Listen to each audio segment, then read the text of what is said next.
When I first started this journey, there was one tool I hated.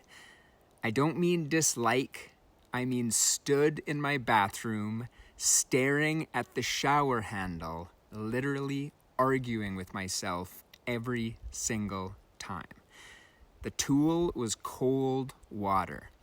My brain screamed, "Not today, it's too much. Just start tomorrow." And for a long time, I gave in. Because for years, my entire life was built around avoiding discomfort.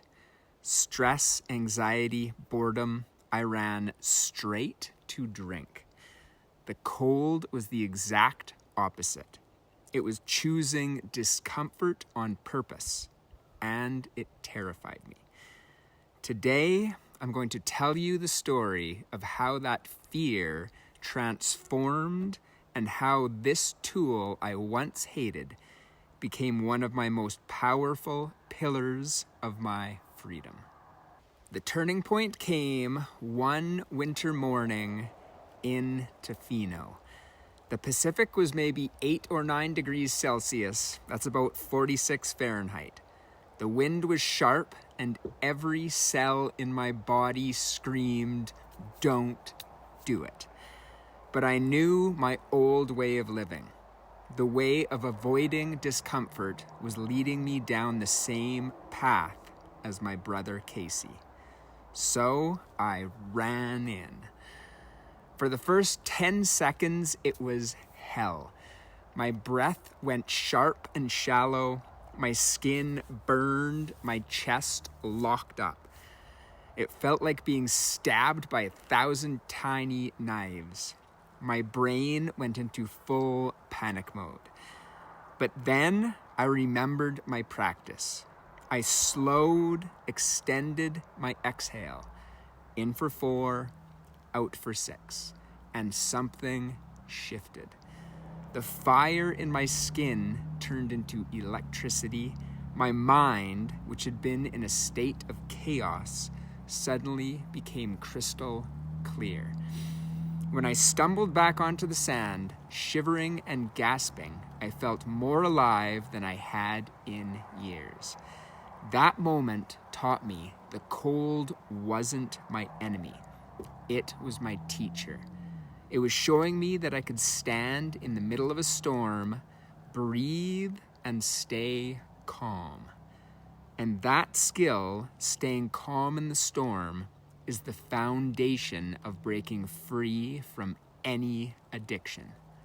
What I was experiencing wasn't new. This is ancient wisdom. As an archaeologist, I know that for thousands of years, humans have used cold as medicine. First Nations people in British Columbia have long moved between the heat of sweat lodges and the shock of cold rivers to cleanse and build resilience. In Japan, the Shinto ritual of misogi involves purifying yourself under icy waterfalls. In Norse lands, icy sea baths were part of life. Our ancestors didn't have heated homes. They endured ice ages. Cold wasn't a wellness trend.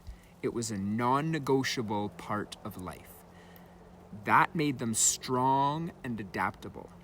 When you step into a cold shower today, you are not doing some weird biohack. You are tapping into one of the oldest human traditions for building strength. You're remembering what's already wired into you. So why does it work? It comes down to something called eustress, or positive stress.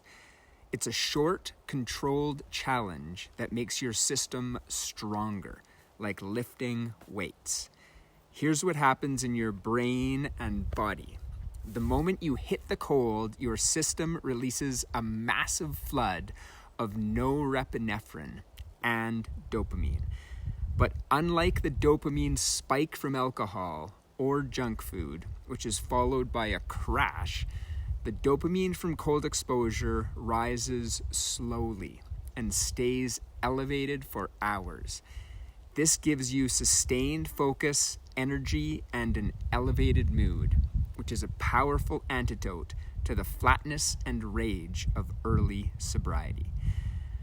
But the most important part of what it does for your nervous system, that initial panic, is your fight or flight system. But when you stay and you breathe slowly, you are teaching it something profound. It can be in the state of stress and remain calm. You are rewiring your default response from panic to presence. So how do you start? You don't need to jump into the ocean. You start small and build up. Here's a simple 4-week progression you can follow. Week 1.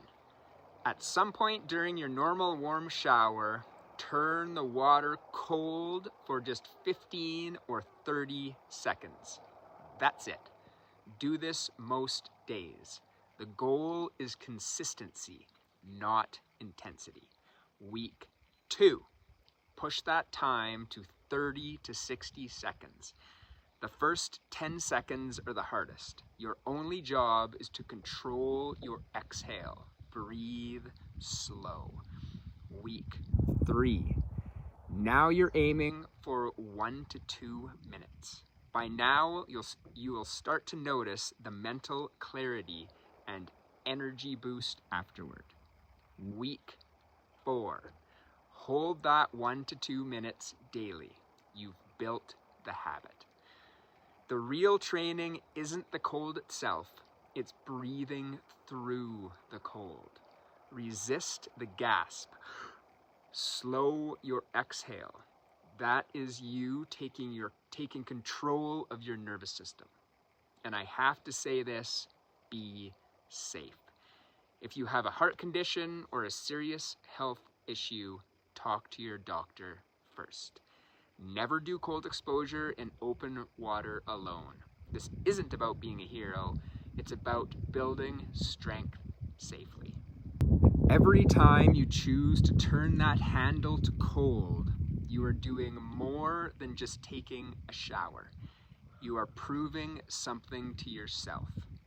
You are proving that you can face discomfort. You are proving that you can stay calm in a storm. You are proving you can choose freedom over escape. That's why I stopped thinking of the cold as punishment. I started seeing it as preparation. Every 30-second cold shower is a rehearsal for a craving. It's practice for a stressful day at work. It's training for real life. You don't have to love the cold.